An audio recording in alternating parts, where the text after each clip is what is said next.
Police arrest a woman for stealing more than $500 worth of stuff by using fake barcodes. Call the bank to see what my balance was, and I was negative like $400. I just don't have the energy for this.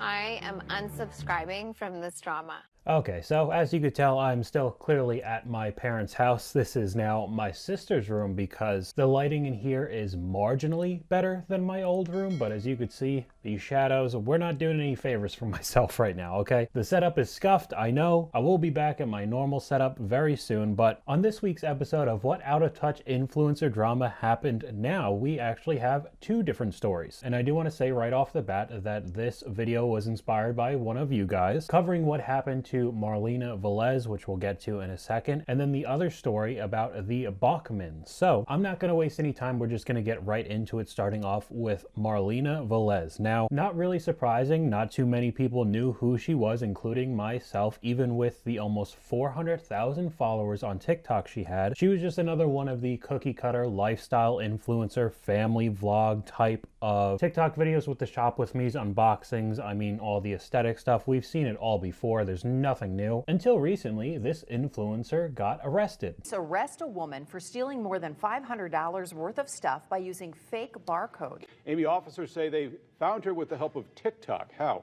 Turns out this woman posted a TikTok video on the same day she used that false barcode. And in that video, she shows off her Target shopping spree wearing the same clothes that she was caught on camera in that Target. Takes a certain kind of person to shoplift, but another kind to post about the haul. I think it's just bold, and I think sometimes people think the government that steals they're just from going us to get every away with day. it, they're not going to get caught, and that's just not the case. Take a look at this TikTok, showcasing a day in the life of local social media influencer Marlena Velez. She picks out her clothes, heads to Target, and proudly shows off her haul. What this video doesn't show is how she did it. This woman was scamming the system at the self-checkout at Target. According to KPD, Velez was able to do this by scanning a false barcode with a cheaper price, stealing over $500 worth of home goods. Target records everything. They have the video cameras that show right there. It's like right next to your face, and it documents everything. And Velez's video did too. We were able to look that up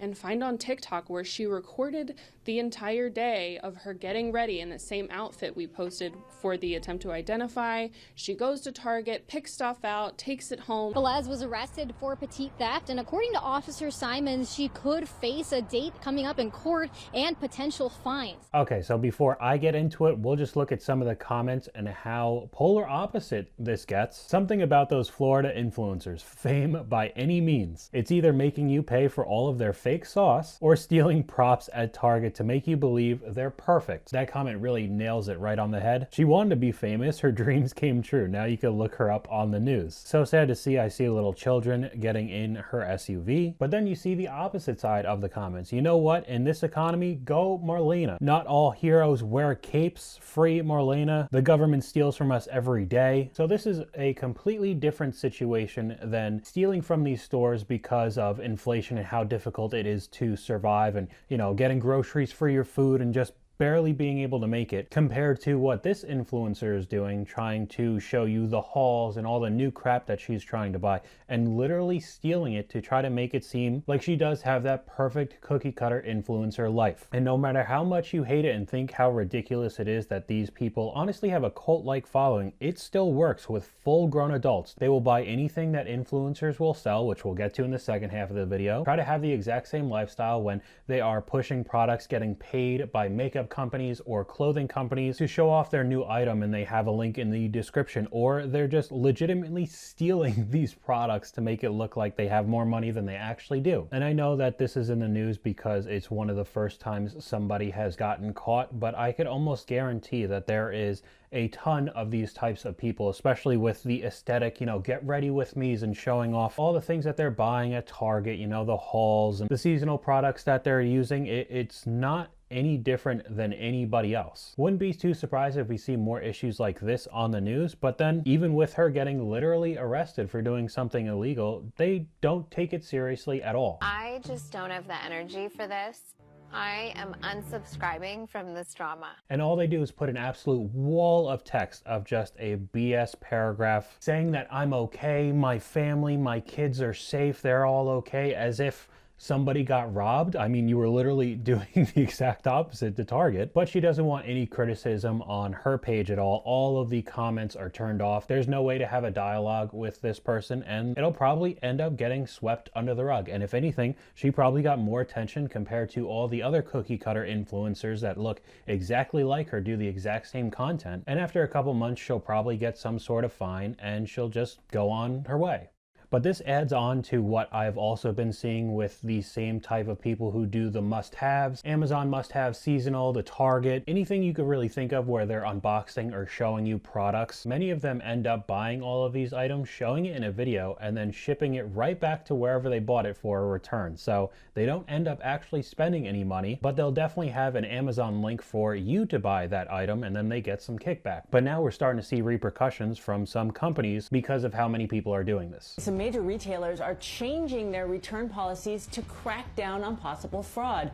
Outdoor retailer REI confirming to ABC News that a small fraction of frequent returners will be banned from any exchanges or returns, saying members in this group had an average return rate of 79% and returned $2,400 worth of gear in the past year, with $1,400 of that product being used. I've also seen the exact same situations with Nike. That's been happening for years. And I mean, it's right here, the top comment on this video. I feel like we could thank influencers and their massive hauls they return for this, because I've also seen that Amazon is starting to crack down on this as well, which is probably the biggest culprit, because you could basically return anything you want. So I would say a good portion of those videos that'll show you 15 different products that you must have for, you know, January or something, and it ends up just being one large commercial for all of these products, and you get the link. They probably don't even keep the items. They just send it right back. But now we could transition to the second story that is probably a little bit more widespread. These are two influencers, the Bachmans, who are, again, lifestyle influencers, basically the same as the first story, but with one having over 550,000 followers and the second having 2.2 million, they have many fans that they could sell to. So they end up making a luxury pajama brand called For the Mems that I do want to say right off the bat, I'm not bragging on them because they made a clothing line. I don't really have a problem with that with like content creators or YouTubers, you know, maybe they have their logo on a t-shirt or like, you know, some quote from their videos or something like that. But what I do think is funny is that these influencers end up just saying it is a luxury brand having pretty low quality materials being used for these pajamas and then charging an outrageous price. Now, I'm showing you something on the screen right now. You could see this is already pretty expensive. However, I screenshotted this on a Black Friday deal that was 25% off. So a toddler jumpsuit being $40 is actually 25% off. The women's pajama set is $100. I mean, the joggers, you're getting close to like Lululemon prices. Maybe not the best brand to compare to. I know it is athletic and their materials are getting kind of dodgy recently, but I'm just trying to show you how expensive Lululemon is as a company, and you're trying to charge this as an influencer pajama brand. They've gotten so much backlash from it, and they've kind of done the exact same thing where they just kind of put out an apology and basically say if you don't like the items, just don't buy it. Even though people have proven they've gone to Amazon and found pajamas with the exact same materials being made from the luxury brand,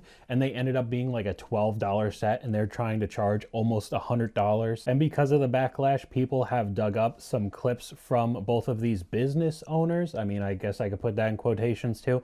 And the clips are just hilarious. I still don't know what's plus and minus. Like, I don't know what debit means. I don't know what credit means. Like, I think credit means plus and debit means minus. Just the fact that you own a house and a car is amazing. I'm proud of you.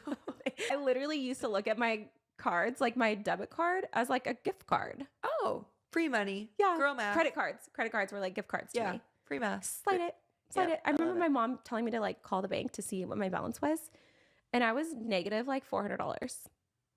So I mean, hopefully I don't really have to tell you, the influencers that you see, especially on TikTok, I've seen more than ever, because I would say 5 years ago or so, we had a lot of those influencers making YouTube videos with all of their Lamborghinis and mansions, and of course you still do see that, but the faster, quicker content has become the new meta, so a lot of those people have jumped to TikTok, showing you how great their life is, and they have a perfect family and a big house, a mansion, and they have aesthetic wardrobe, and they have all the items that you want, and either they're making so much money money off of the videos, YouTube videos that they're making, that they could actually afford buying all these items, or they're getting sponsored by the companies who make those items, trying to sell it to you, or they are legitimately stealing the items from these stores to try to show you all the cool stuff that they could afford to get when really that's not the case. I mean, you could add on to that buying items for try-on hauls and must-haves and just returning it after the video. I mean, it is just really unbelievable how much these influencers can influence people. So